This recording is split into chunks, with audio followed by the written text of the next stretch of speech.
I'm Gabe. And I'm Johnny. The Skull Kids appeared for the first time in Ocarina of Time, where it said that's what happens to children who gets lost in the woods. But to understand what they really are is a bit more complex than this. A particular Skull Kid was given a greater role in Majora's Mask, where we could learn that he apparently lived for a very long time, being friends with ancient giants who are subjects of legends by the time of the game, and are the protective deities of the land of Terna. On at least two occasions, he seems to recognize Link, once even as the fairy boy who taught him a song in the woods, directly referencing when you played Sarah's song for the Lonely Skull Kid in the previous game, the same one who was interested in the Skull Mask as part of the Happy Mask trading sequence. This Skull Kid played the flute in Ocarina of Time and later stole Link's ocarina in Majora's Mask. He also kept his interest in masks, as he had stolen Majora. With that, I believe still that the one seen in Twilight Princess is the same as well. Given his lack of facial expressions in a game that already had details enough, he seems to be using a mask, perhaps based on the face he placed on the moon generations ago, and is once again playing Saria's song through Lost Woods in a flute-like instrument that sounds similar to the Deku pipes. In the original Ocarina of Time, the Skull Kids had a completely black face with glowing eyes and orange lips. I suppose this was meant to be the shadow of their head, since their arms and legs were clearly made out of wood, but this design was changed for obvious reasons by the time Majora's Mask got localized, and those changes were kept in the 3D remakes of both Ocarina of Time and Majora's Mask, being given a wooden face and changing the lips to a beak. In Ocarina of Time, they mistrust grown-ups, and Navi doesn't confirm but wonders if a Skull Kid is what happens to children that get lost in the woods. But this doesn't add up completely. The world of Hyrule has always had undead beings roaming around. Since the first game, we've seen Gyptos and Stalfos. Basically any dead thing can become a Stal something. The prefix Stal in Zelda means skeleton or skull, and as so, any dead human can become a Stalfos. In the original Japanese text, there's no distinction between skull and stall, and most skeletons are called Sutaru, with some being translated as skull to English and others as stall. While Sutaru is like the Japanese pronunciation of the English word star, we must consider how it has always been used for skeletal beings, so it's likely coming from Sukaru, that would be skull, and then further broken back in the English translation into either stall or skull, being used somewhat randomly.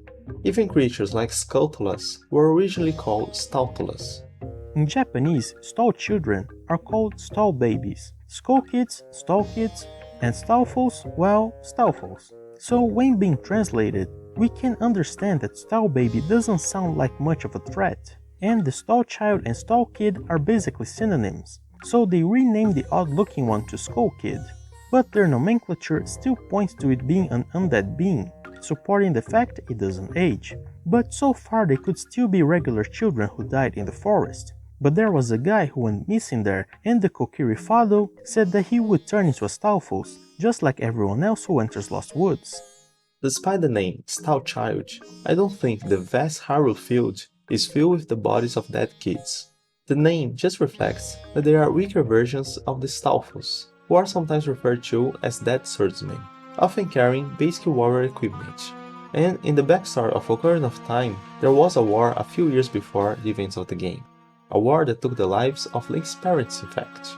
So those bodies in Hyrule Field are probably from common non-warrior people who died in the war, though some children are possibly included. Another point is that if Skull Kids were normal Hylian children who got lost in the woods, first of all, do children just go missing in the monster-filled woods located on the far side of the kingdom from Castle Town in Kakariko? And secondly, how does that work? If you die at some arbitrary age, you would turn into a Skull Kid. But if you die past that age, you are now a Stalfos? It is much more likely that only Kokiri children actually become them, as there are various connections between them. While Fado mentions that guy probably turned into a Stalfos, the closest one is deeper into the woods, in the Forest Temple. Lost Woods is actually quite peaceful close to Kokiri Forest, and the only Skull Kids to be found are next to the entrance of the woods. The Kokiri are not real humans, but forest spirits who don't age, supposedly given the shape by their guardian deity, the Great Deku Tree, since in the future, once a massive flood has drowned the kingdom, they changed into the wooden Koroks and grew more scared of humans. Beyond that, we know of other Kokiri and Koroks familiar with instruments, with Link and Saria preferring wind instruments, and all the Koroks wear masks. At least I hope those are masks. The Kokiri are also called the fairy folk of the forest, because each of them have a fairy companion. It is also said the non-fairy folk who enter the Lost Woods get lost. Vado specifically says that only Kokiri don't get lost there. However, Link, who was not a Kokiri, was raised as one, and eventually got his own fairy, who left him once his quest as the Hero of Time was completed. But during that time, he could wander freely through the Lost Woods without getting lost. So the reason for them to find their way is probably their companionship with fairies. Even so, the Kokiri are rarely seen far from the protection of the Deku Tree, and are aware of the dangers of the labyrinth surrounding their home, with Saria being one of the only ones to venture farther before the events of the game. So who should say some Kokiri in the past didn't go deeper in the woods, lost their fairy somehow, and ended up lost? And then we have it. Ageless masked wooden forest imps with a fondness to music, forever frolicking in the woods. So what do you think of the points we brought up? Do you still think the Skull Kids are just regular lost children? Or do you have other theories? Share them in the comments below, and please remember to like this video and subscribe to our channel.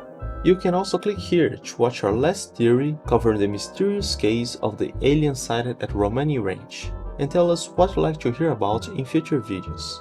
See you next time! Bye!